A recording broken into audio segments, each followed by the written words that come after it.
Greetings, YouTubians, and welcome back to Wayne Sharp World, where today I have another episode brought to you guys by White Mountain Knives. Be sure to look them up for all of your knife and EDC needs, and use this code right here, WSW10, for 10% off any purchase at White Mountain Knives, including this guy right here, which is turning out to be one of the most pleasant surprises of a button lock that I have come across yet this year, and this is the CJRB Pyrite. Now, before I go any further into this review, I want to thank you guys for tuning in today. If you like what you see, please do me a huge favor, hit that subscribe button, follow along, and I will continue to bring you the content. Now, let's take a look at some overall specs on this knife right here. We have an overall length of 7.3 inches with a blade length coming in at 3.1 inches and a blade width right at 1 inch at its widest point. We have a blade thickness of 110 thousandths and a blade material of AR RPM 9 steel. We have a blade style of course, a beautiful, elegant drop point that I think goes really darn well with this knife. A flat grind, a handle length coming in at 4.2 inches, and a handle thickness at 435 thousandths. Handle width on this guy is 843 thousandths, and handle material is G10. Of course, we have that button locking mechanism with a user of a right or left hand tip up carry, a weight at a very reasonable 3.7 ounces, and I still can't believe this is 3.7 ounces. I'm starting to really question that, to be honest. I should probably throw it on my own scale, but that was the specs from the manufacturer, but does not feel that bad at all. A price of $49.99. There's very few button locks to have come out so far that have been in the $50 price range. And if I remember right, I think the only other one was the White Mountain Knives exclusive Feldspar button lock from CJRB as well, also, I think. If you guys can think of any other ones, let me know in the comments, but I'm pretty sure those are the only two that have come out so far this year at $50. Let's take a look at some size comparisons, because this is, bottom line, if you guys like the bug out, if you like the Deca, if you like, knives in this size, here's the CJRB Penguin. This is very much that great EDC-able size that I think a lot of people are just fine with, a sweet spot for a lot of people. There we have the Budget Penguin and the Kaiser T1, the newest version in the satin blade. As you can see, it measures up very well with both of those. And we'll pull out one more here just because, why not? It's usually one of the compared knives, the Civivi Elementum. A little longer than the Elementum, but as you can see, pretty close blade length, a little more blade length on the Pyrite. But yeah, just a very clean design from CJRB. They made a statement with the design and the overall execution on this guy, I think, especially coming in at that price point. But talking specifically about just the blade here, it really is an excellent drop point. I really like the way this looks. It's a very clean, simple drop point. A design that I just think works perfect with the rest of the lines on this knife.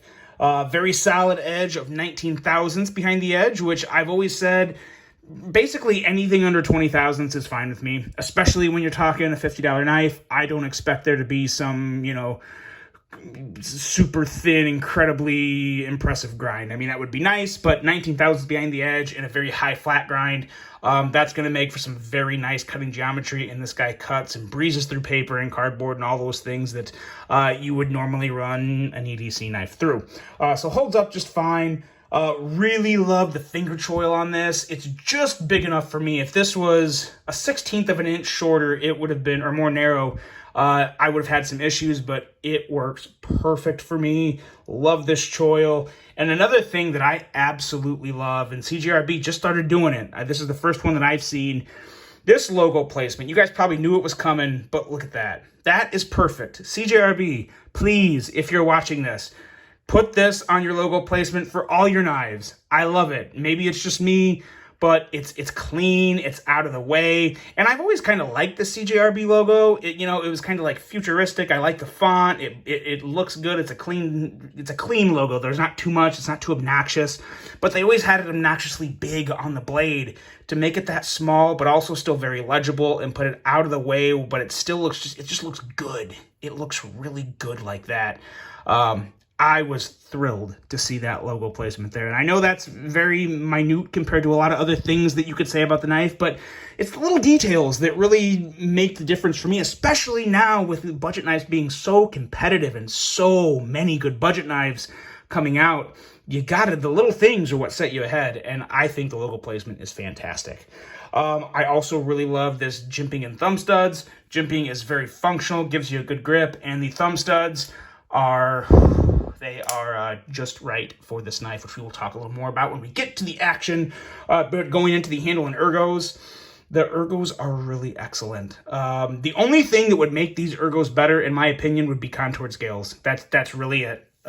I am totally fine with the length and width. Another knife that this is really reminds me of in terms of just feel and hand is the Ferrum Forge Stinger. And I don't have that on me right now. I let my brother borrow it. But it is an excellent comparison to the Ferrum Forge Stinger in length, size, thickness, feel and hand, everything. Very close competition with the Ferrum Forge Stinger in just basically half the price. The Stinger's $100 or maybe $90, and this is $50, only $45 when you use that code right there. But yeah, very impressive handle. Very simple. I mean, the clip, I will say this clip, I do think it's a little too long. I would much rather see the clip a little shorter, but it really does feel great in my hand. I mean, the clip, for as tall as it is compared to the handle, like it sticks up quite a bit.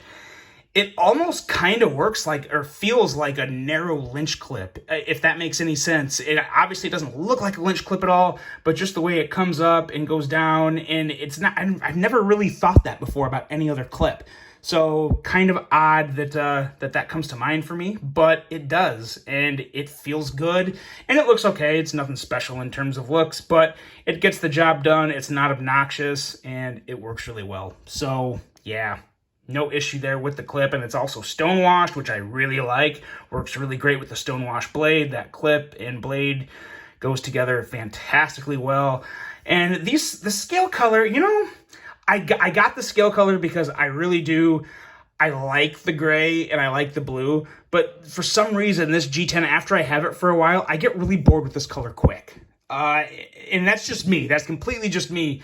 Because I always like it when I'm picking out which color do I want. Black? Do I want this grayish blue? Do I want a red? Or whatever the options are. I always want to go with this, but then when I get it after a while, I'm like, I think I'd rather have the black one. But that's the beauty. I could always just dye it black if I ever really wanted to do that. But overall fit and finish on the G10 is good.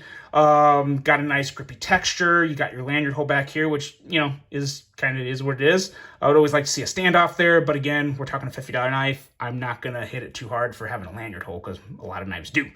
But yes, very nice ergos, very solid handle. The button lock is pretty smooth. You have that very little bit of button lock stick that personally I like. I am officially on the train of I do like just a little, not a lot, but just a little bit of the button lock stick. I've said that before in the past, and some people like to mod it to where you can totally get rid of that stick. I think you just take some number 2 or a pencil or whatever to the button locking area, which whatever, if you want to do that, go ahead.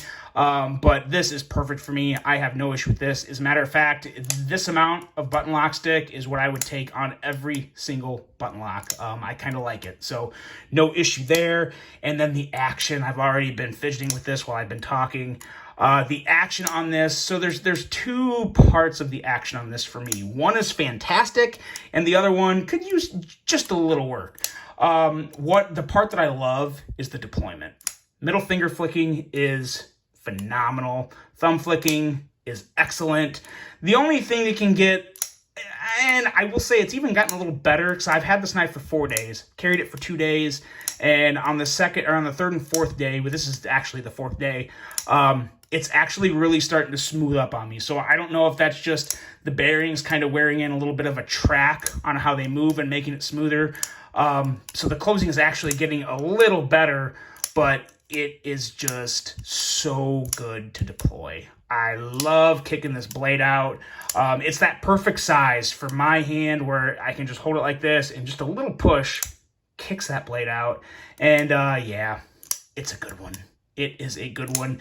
Like I said, it was a little, the close was a little sketchy when it was first out of the box. It was a little more like, I don't know if there was grit in the bearings or what. There may have been something in there, and I have not disassembled this yet, so it's kind of just broken in on its own, which is a good thing. That is actually a very good thing. So overall, the action gets pretty high marks for me, especially, again, when you're talking a $50 knife. This is an excellent beginner's budget knife. It's a great budget knife for anyone. I mean, this is one that I would easily be more than happy to EDC. But if you're someone that's not sure if you like a button lock and you know you like thumb studs, this is a no-brainer. This is one that I would very highly recommend. Really, if you like button locks at all, as long as you're okay with just thumb stud deployment, this is a phenomenal offering from CJRB at $50, $45 with the code. You really can't beat this right now in terms of value, action, and a complete package. Yeah. I mean, someone else prove me wrong, but this is definitely the best button lock I've come across for $50 so far this year. And I don't know how many more we'll see at $50 or less. That's a pretty solid price there. So a very, very nice overall package from CJRB on this Pyrite. Let me know what you guys think about this. Last I saw, they were still in stock at White Mountain Knives, but I guarantee you they're going to go fast. A lot of people go to White Mountain Knives first because there are discount codes. So if you want one of these, I'm going to have it linked below. Hop on over there. I hope there's still some in stock, but this is one you probably don't want to miss out on because it is a damn good one. CJRB Pyrite. Guys, let me know what you think. Hope you have a great rest of your day, and until the next one, I'm out.